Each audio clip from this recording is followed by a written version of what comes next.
Good afternoon, everybody. Welcome to the technical session, set number 7.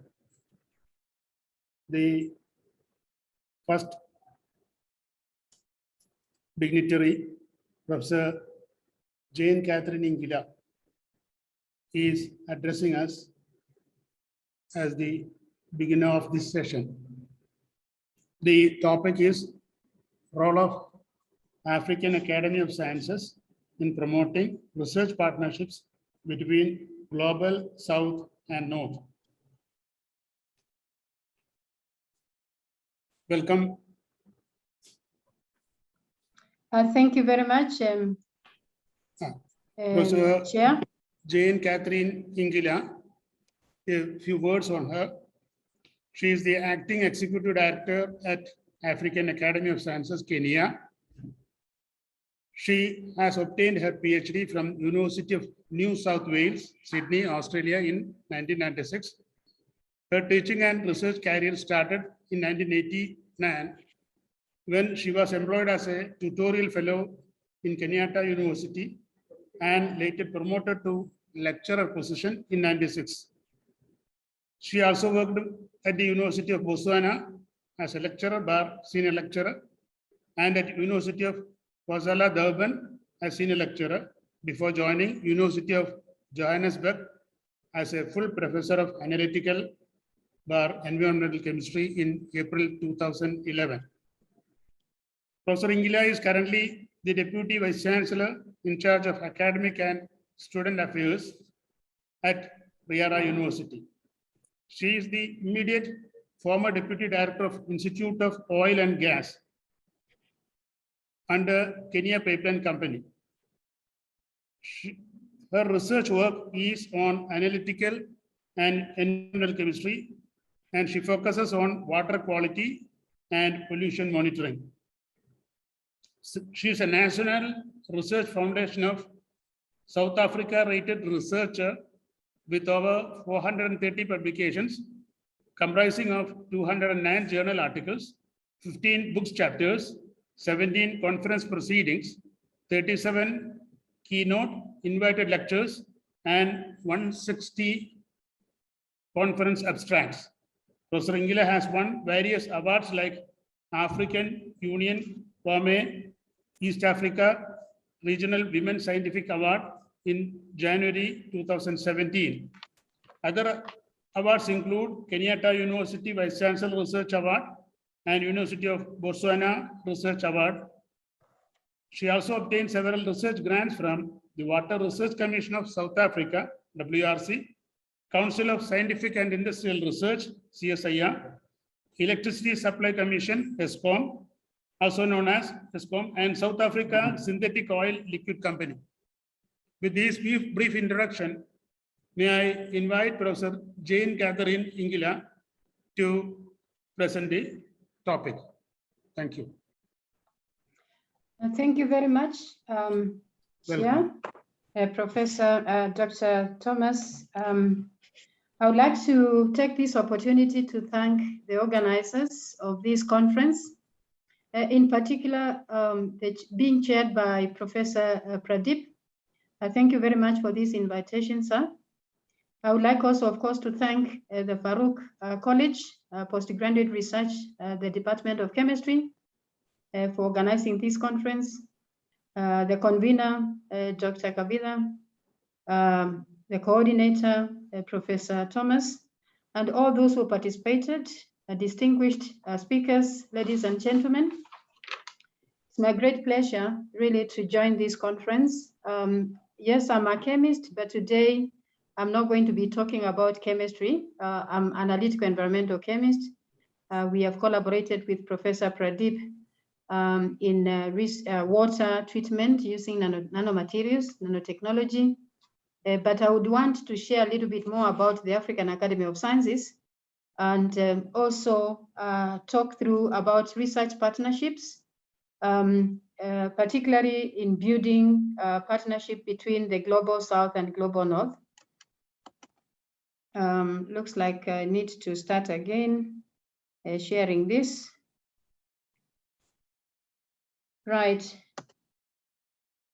I'm just trying to share, sorry about this. I'm trying to share the screen, and for some reason, I'm not able to control the slides.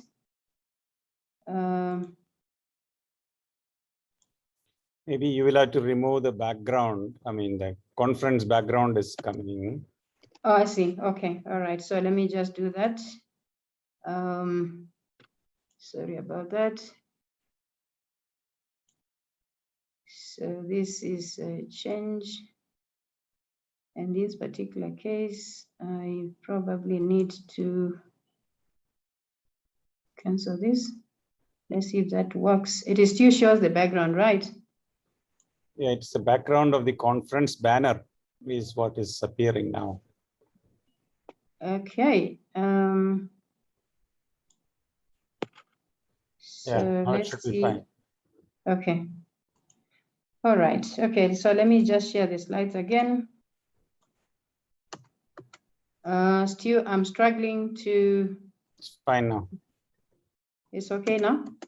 Yeah, it shows, but the slides wouldn't be able to move. So I would have to, I cannot use the slide mode.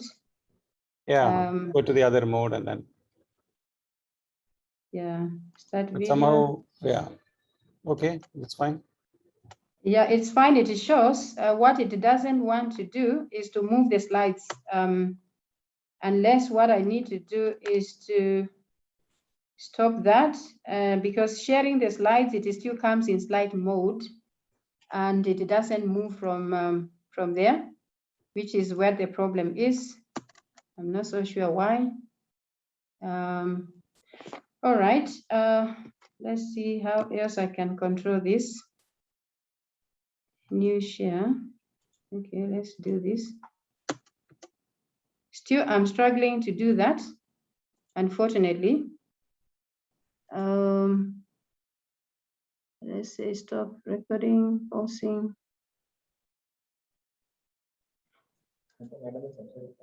Okay. How else do I share this? Because when I share, it comes, okay, now it has moved as. Yeah, it should be fine now. Yeah, it should be fine now. Okay, if I try slide mode, yes, it is now moving. Thank you. So this is basically my research links, as I indicated. I've done research in water quality monitoring. I've done research in water treatment, designing of wastewater treatment plants, using modeling, particularly when I was at University of Johannesburg. And of course, as introduced, my institutions I've worked, when I started, when I finished my PhD at University of New South Wales, came back to Kenya because I come from Kenya, and I taught at Kenyatta University, then moved to the University of Botswana. Then after that, I moved to University of KwaZulu-Natal, University of Johannesburg, and it is at University of Johannesburg that we partnered with Professor Pradeep while I was at University of Johannesburg as the head of department. I moved to Riara University, but I'm no longer in Riara University. Currently, I'm the acting executive director of the African Academy of Sciences. And today I wanted to talk about the African Academy of Sciences, particularly because it's a continental academy, but also we have fellows, we elect fellows, affiliates. Affiliates are fellows who are coming from outside the continent, but they have got interest in collaboration with the African Academy of Sciences, or rather they do research in collaboration in Africa. So we elect such fellows and we call them affiliate fellows. Now, so I will talk about the African Academy, basically the background, and also the strategic and business planning, research management, and then of course, looking at the African Union and its initiatives in terms of regional coordination and integration in research related matters. And some of, I'll just give an example of one of the continental initiative that I started while I was in University of Botswana, and the CNAC, named CNAC, Southern and Eastern Africa Network of Analytical Chemists. and then also looking at the role of the African Academy of Sciences in research capacity building and some ideas. So the African Academy of Sciences was started 1985, but actually it was developed 1974, but 1985, that's when we started now building these networks. It's a non-aligned, non-political, not-for-profit, Pan-African organization. The headquarters is in Nairobi, but we have got offices in the 5 African regions, that is Southeast, Central, West, and North. We have got 3 mandates, which is to recognize science through election of fellows and also appointment of affiliates, advisory and think tank functions, that is the fellows. They provide support to the continent in terms of policy formulations and also think tank functions, but also in their own rights, they are scientists, distinguished scientists, so they also implement the STI agenda for African Union. It's like I said, it's a continental academy, and it has support and recognition of the African Union. We've got a platform which we call Acceleration, Alliance for Acceleration of Excellence in Africa, in Science in Africa, or AESA, which was launched 2015 through the Declaration of African Union in partnership with, jointly with the African Union Development Agency and new partnerships for development. And we have got a vision, which is to transform lives through science. We leverage resources through research excellence and thought leadership and sustainable development. The governance of the African Academy of Sciences, we have got a 3-tier governance structure, starting with the General Assembly. This consists of all the fellows who are elected. And then we have got Governing Council, which is these are elected members by the General Assembly. We've got about 11 of them, 5 representatives from the 5 regions of Africa, and then the President, Secretary General, and the Treasurer. We also have a representative from African Union who sits there, and nominated members from Kenya, because the Academy is situated in Kenya. It is an NGO in Kenya. And so it is the requirement, we must have a third of the fellows from Kenya. And then, of course, we have the Secretariat, which implements the Academy's activities under the leadership of the Executive Director, and that is where I am at the moment as the Acting Executive Director. We have got managers and senior advisors, basically to implement the programs. Now, I talked about the fellowship. We've got about 4 categories actually of fellows. We've got the founding fellows, those who founded the Academy in 1974, going towards up to 1985. We've got honorary fellows. These are also African leaders who have made a difference on the continent in terms of engagement, particularly matters to do with the research and the development.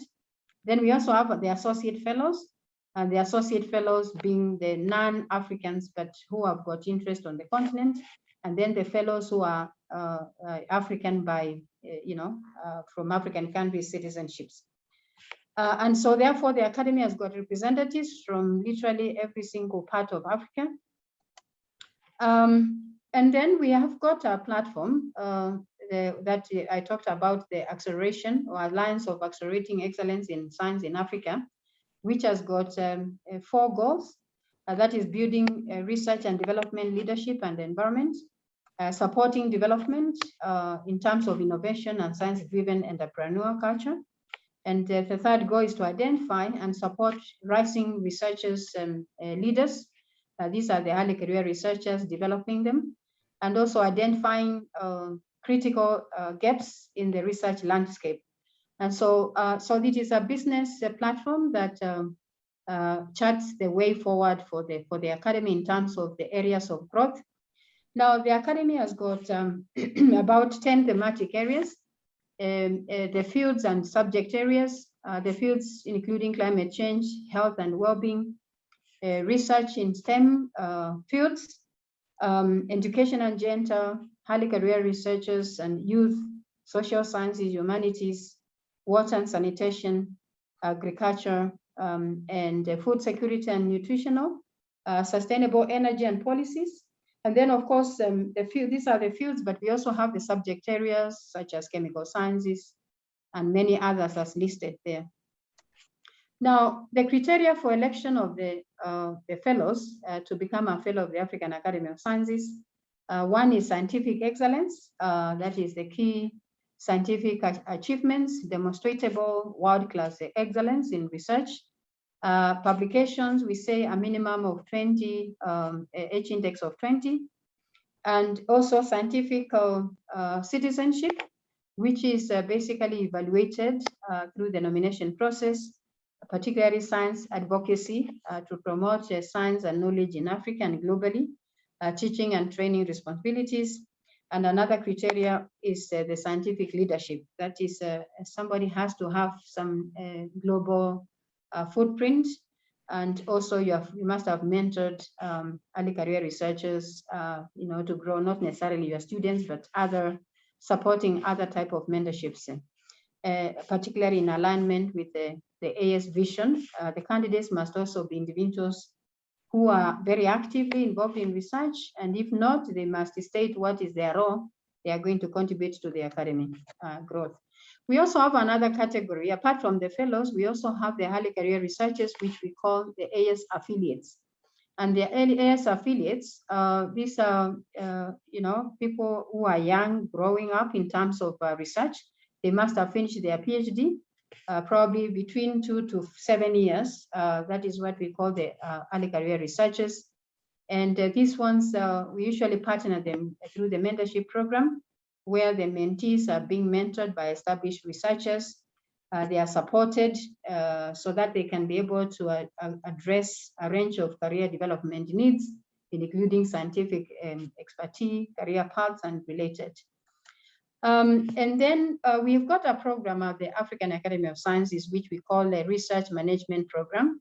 The aim of this program is to build capacity in different universities and research institutions in Africa, so that they can now be able to carry out research, sustainability of research and related.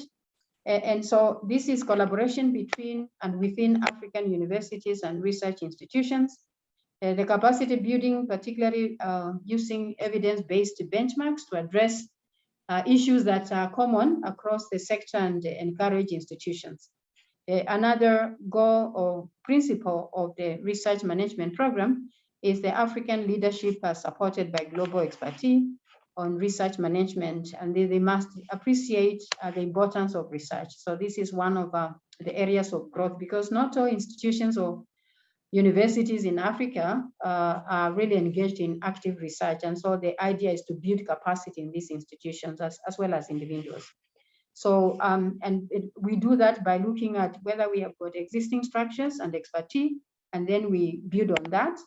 And there is also the approach where we must have a sustainable research management, such that if, for example, an institution is given money through research grants, after that research grant has expired, we want to know, can that institution continue?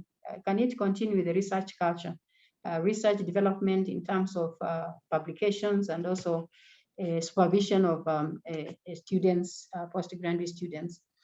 And some of the areas, particularly in the dependent variables that we look at is the institutional leadership, a long-term commitment, high quality standards and practices, individual capacity development for research managers, because we think that by empowering research offices, then that will be able to sustain or at least motivate and sensitize researchers in that particular institutions. And we do that through the collaboration, as I indicated, capacity building, supporting Africa leaderships. But the key pillars are very important, particularly the institutional leadership, sustainability, individual capacity, and very, very important standards. So we also have a program that we call, which is also, of course, affiliated with the mentorship program, which we call Early Career Research Mentorship Programs. And this is very important, particularly when we are partnering, rather pairing, mentees, that is early career researchers and developed careers, Also, between themselves, they need to be able to support each other, maybe laboratory-based peer sort of reviews, and also strengthen peer-peer mentoring. This again, we say that early career researchers are between 7 and 8 years after their PhD during the postdoctoral training. So talking about the partnership between the global, Africa, we've got particularly a program between Africa and India that we call it Global South partnerships, also within African continent itself. And we've got initiatives that are normally affiliated with the African Union. For example, of course, the African Academy of Sciences, which I've already talked about. The Pan-African University, this is a continental initiative to have a university, one university, which we call it Pan-African University, and it has got branches or campuses in 5 African regions. One is in Algeria, that is Northern Africa, and it deals with water, energy, sciences, climate change particularly. We've got basic science and technology innovation in Kenya, that is Jomo Kenyatta University, which is again a branch or a college of the Pan-African University. We have got another one in Nigeria, which deals with life sciences, life and health sciences, as well as health and agriculture. And then we also have another one which deals with governance, humanities, and social sciences in Cameroon. And we've got the space sciences in South Africa in Stellenbosch University. Now, another network, which is an initiative of continental initiative, is the African Research Universities Alliance. This is a network of universities, members, normally members from the institutions that form the alliance. They can exchange visits, and they provide, while you're visiting another institution, you get an office and a laboratory space, and this is very, very common with collaborations, infrastructure sharing, academic support, and related other matters.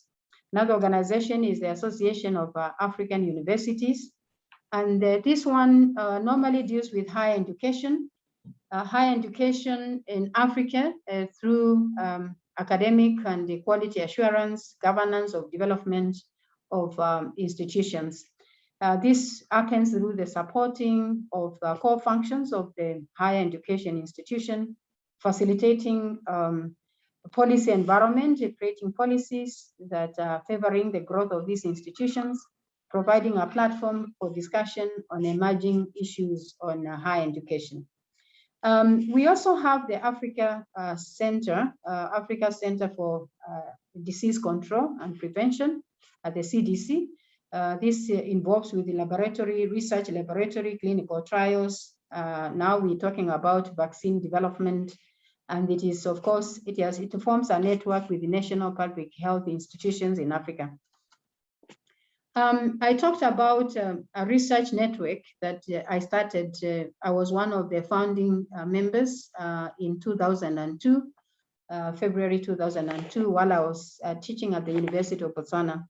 And by the time we called it Southern and Eastern Africa Network of Analytical Chemists, but then later we kind of upgraded this name and called it African Network of Analytical Chemistry. Now, the aim of that network is to promote analytical chemistry in Africa through collaborations, research training, research visits, sharing equipment facilities, to facilitate inventory of analytical equipment in Africa so that we know if we need mass spectrometry, we can visit this particular institution. And that way, students and early career researchers, postdoctoral, can be able to partner moving between institutions. So we used to do that a lot while I was at university, but this network still continues. New members we have, and it has got membership from all over Africa, but of course with international partners. And we used to have workshops, conferences, and also having exchange visits. Maybe a student from your lab who visits for 3 months to another advanced lab. The Global South, Global North partnerships, particularly that are facilitated by the African Academy of Sciences, with the aim to improve research links between outstanding early career researchers and leading scientists from across the globe. to facilitate joint work on addressing global development challenges, to encourage scientific capacity building in developing countries particularly, and also to influence the policies by the Global South countries, policy agenda. Now, in early this year, we had partnerships with the Royal Society where we hosted, that is the African Academy of Sciences, hosted a Commonwealth Science Conference, which was 22nd to 26th of February. But of course, quite a number, all the Commonwealth countries were invited. I'm sure quite a number of participants from India too. The conference was aiming to improve research links between outstanding early career researchers and leading scientists across the Commonwealth countries. It was important to see that there was facilitation of joint work addressing global challenges, development challenges to encourage scientific capacity strengthening, again, in the developing Commonwealth countries. In particular, I remember the presentation that was given by the president of Kiribati, which is one of the Commonwealth countries, and he was being interviewed by one of the leading scientists, Professor Sadler. He says that his take message that scientists must package their research. We must package our research findings in such a way that we can be able to communicate the best way we can to the politicians, because at the end of the day, the people make policy, and who implement these policies. We implement the policies, but the people make the policies are the politicians and the government, the top government officials. So if our research can be able to inform as evidence-based kind of information and policy, that will really go a long way. So that was a message I took home from that conference in February. Now, we've got quite a number of programs, research capacity building programs, quite a number of them. For example, we've got a program called Human, Hereditary and Health in Africa, which it is funded by Wellcome Trust in the UK and the African Society for Human Genetics, as well as the US National Institute of Health. And we've got another program that is developing excellence in leadership, training and science in Africa. We call it Deltas. This program, the goal is to produce scientists or researchers with capacity to publish and lead locally relevant high quality research to impact in the health sector particularly, and also policy formulation practice in Africa. The Delta program is funded by, again, UK DFID, Department of Foreign International Office, Development Office, or FCDO, and also NEPAD, which is the African New Partnership for Development. Another program, Climate Impact Research, Capacity and Leadership and Enhancement Program, which we call it SACO. This program is aimed at developing skills and research capacity for early career African researchers in the field of climate change. And the program, again, is funded by UK government through the DFID. Climate Research for Development, we call it CRI4D, which is basically to action the Intergovernmental Panel on Climate Change, IPCC report, of course, with the implications of the temperature rising to keep it below 1.5 degrees centigrade. And of course, we know the COP26 right now is taking place in Glasgow. And this is very much in line with what is happening globally. Again, this program is funded by the UK government, DFID, together with Africa Climate Policy Center, and also the United Nations Economic Commission for Africa, UNECA. Another program, we call it the African Regional Initiative in Science and Education, or RISE. This is a new research grant that we have just received. It was awarded in December last year, and we are now in the process of going through the shortlisting of researchers, candidates who have applied for the programs. This is funded by European Union, and it looks at postdoctoral fellowship programs. This is people, early career researchers, again, who would want to supervise students, doctoral and master students. In the process, they become established in their own rights. Another program, Future Leaders Africa Independent Research, which I think is a program that has come to an end, which was funded by Royal Society, called FLAIR. the Royal Society through, of course, the UK government, and also the Global Grant Challenge Research. Again, this one was postdoctoral training to develop future leaders. Another program which we call the Africa Postdoctoral Training Initiative, which is funded by Bill and Melinda Gates Foundation and also the National Institute of Health. We call it APTI, and it is still going on under the auspices of the Coalition of Africa Researchers and Innovation CARI program, which is hosted by African Union. Another program which we call the AS affiliates. I think I've talked about this because the affiliate program is where we appoint excellent early career researchers, people between 2 to 7 years of postdoctoral research, and then we take them through the mentorship program. We've got another program called Science and Language Mobility Scheme. This is a science and language mobility in Africa, and particularly between the Anglo and Franco-African countries to take place. But we also have a program, mobility scheme, which is between Africa and India, mobility scheme. This is a program that is designed to provide researchers from Africa and India with opportunities to for short visits in either direction, that is going to India or coming to Africa, to explore opportunities of building and strengthening scientific collaboration. This program is funded again by Wellcome Trust through the UK and also the Department of Technology in the Indian government. Climate Research for Development, CR4D, which is funded by UK.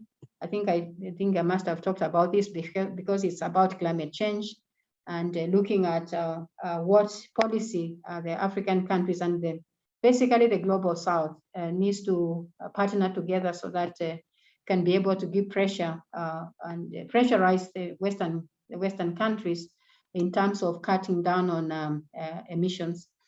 Now, I normally like to talk about research governance, where the research governance is a broad framework of principles that we use so that we can be able to ensure quality research, high standards research, and world-class institutions. This is very important because you have to improve and also safeguard the participants in the research in terms of the research governance, enhancing scientific quality and ethical awareness, minimizing risk, and of course monitoring the practice and performance and the prevention of misconduct in the research sector. Ethics, very important also, good ethics, which ensures that institutions are following policies and the standards. Very important in terms of ensuring that we take considerations of the policy formulation in research grant management, particularly in terms of ethics and forms guidance, good research practice, equality and diversity, open science, and related other areas. In the African Academy of Sciences, we've got a platform whereby we evaluate performance of institutions in terms of good finance grant practice. It is under the auspices of the global grant community. And this platform, main areas is to look at the financial management in their research grants that have been awarded, human resource, also development, procurement practices, and the governance that we have just talked about. Because the good financial grant practice mission is to allow more money to flow into the people, but also utilizing it in a way that we adhere to the policies and also standards. And this is a program, that is the program that we usually charge at a fee. An organization that needs to be evaluated in terms of readiness to be awarded grants will apply to the African Academy of Sciences, and then we take you through the platform so that you can get what we call the pre-certification stage before then you get the final certification for to be qualified as basically as compliance with regards to the grant management. We also have an open access research platform where African researchers can publish without being charged. And also we have got access to the publications that are posted on this particular platform. It is available to all researchers, particularly researchers from Africa. And so it's a platform that is supported by an organization in the UK called F1000. I'm come to the end of the presentation as time is about to end on my side, and just wanted to share the final points. Why is it important for African institutions to set up central focal core shared facilities currently? I'm trying to talk to a network of universities in the US with a view to see how they can be able to partner with African researchers to share facilities for core shared facilities, contacting research and also exchange. Because when you think about it, when you look at some of the African institutions, they are teaching science, but when you go to the lab, there's nothing. So this is a big worry for the African Academy of Sciences. And we are thinking that Western world, sometimes after maybe 5 years, they want to get rid of that equipment because a new technology has come. And we're trying to sort of partner with them so that we can benefit, or African institutions can benefit from equipment donation. I would like to say thank you for listening to me, and also just to share some of our partners that sponsor programs at the African Academy of Sciences. I've talked about the Gates Foundation. I've talked about the USAID, talked about CEDA, talked about UNICEF, UNECA, and many others related. So thank you very much, and thank you for listening to me. I'll stop there. Now it is open for discussion. Yes, indeed. Well, let me say the following. When I wanted to say this at the beginning, many of our students are not aware of what is happening across the world and how hard it is to do science in other places. For example, just a few 100 kilometers from here, we have Sri Lanka. And in several places, how hard it is to do science in Sri Lanka. We all develop science because of global partnership. Language itself is not anybody's right. It is everyone's heritage. Knowledge that way is. And so therefore a larger appreciation of what is happening elsewhere is important. And therefore what Professor Ngila talked about is of great relevance to us. And that way a greater appreciation of science that is happening in every part of the world is needed for current generation.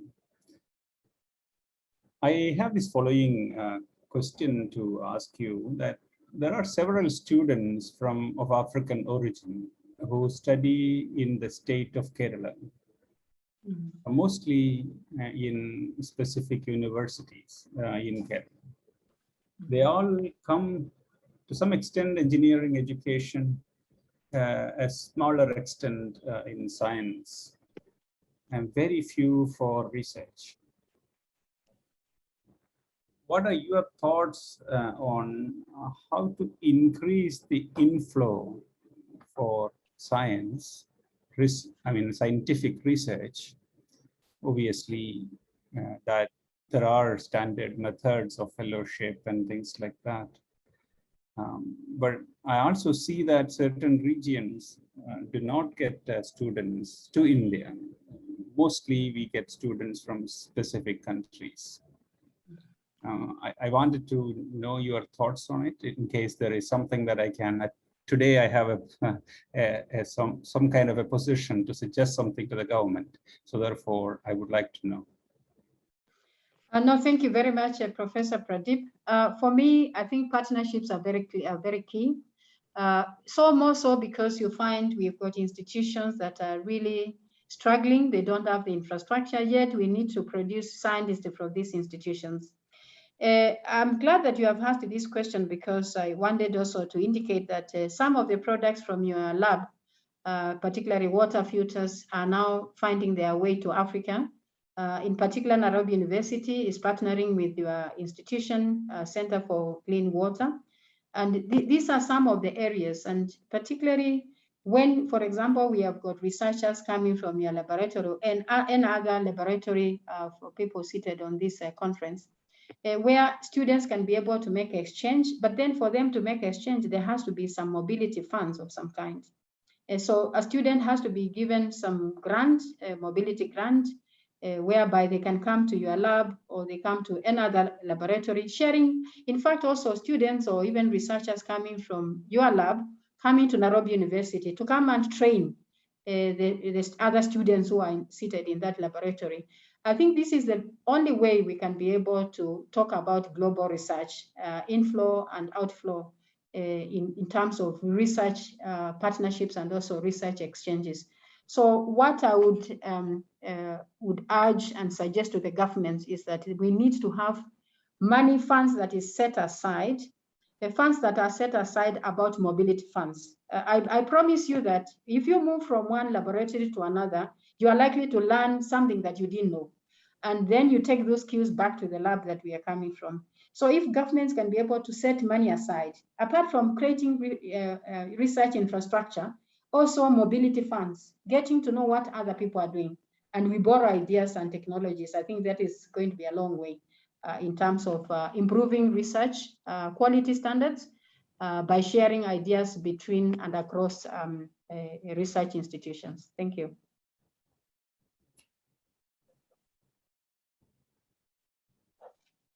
Any more queries?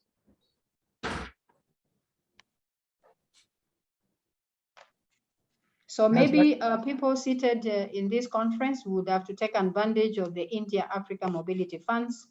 I can give more information if you write to me.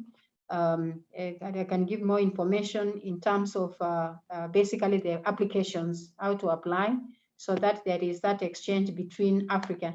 And Africa doesn't mean Kenya. It means that you have mobility funds to move from probably India, institutions to other African countries, South Africa, Ghana, and many other countries. So this is the promotion of exchange of ideas in terms of research, and also training students to understand the global landscape in terms of research in other institutions. Okay. Thank you.